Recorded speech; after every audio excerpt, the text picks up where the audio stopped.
이민년 설을 앞두고 박성중 국회의원이 HCN 스튜디오를 찾아 특별 대담을 했습니다. 박성중 의원은 특히 부동산 정책의 개선이 필요하다는 입장을 분명히 했습니다. 또 서초갑 국회의원과 서초구청장 후보에 대한 생각도 함께 밝혔습니다. 박주연 기자가 정리했습니다. 부동산 정책과 관련해 박성중 국회의원이 처음으로 입을 연 사안은 최근 통과한 재건축 초과이익 환수법 개정안이었습니다. 재건축 추진 때 상가 조합원에게 지나친 분담금 부담을 덜어주는 데 목적을 둔 법안인 만큼 재건축 사업의 활성화를 기대한다고 밝혔습니다.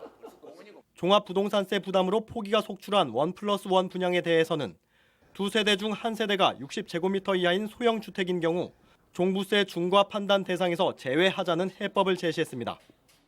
특히 세금 개편의 당위성을 강조하며 국민이 합리적으로 받아들일 수 있는 세금 체계를 갖춰야 한다고 힘주어 말했습니다.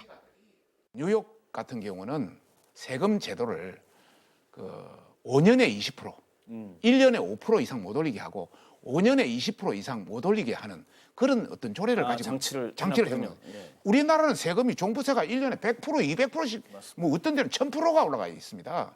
이런 나라 없습니다. 지역 현안에 대한 언급도 빼놓지 않았습니다.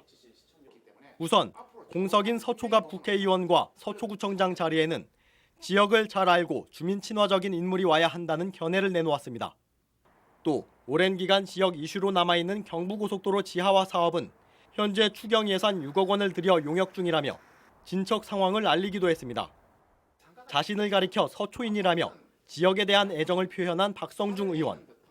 2016년 국회의원 당선 이후 시작한 민원의 날을 통해 지속적으로 주민 목소리에 귀 기울이고 있다는 점도 강조했습니다.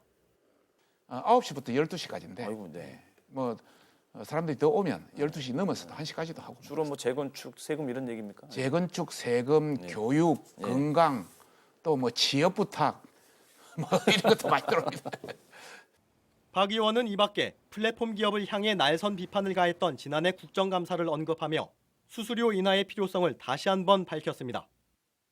또 기회가 된다면 도시행정 전문가로서의 능력을 발휘하고 싶다는 소망을 내비치기도 했습니다.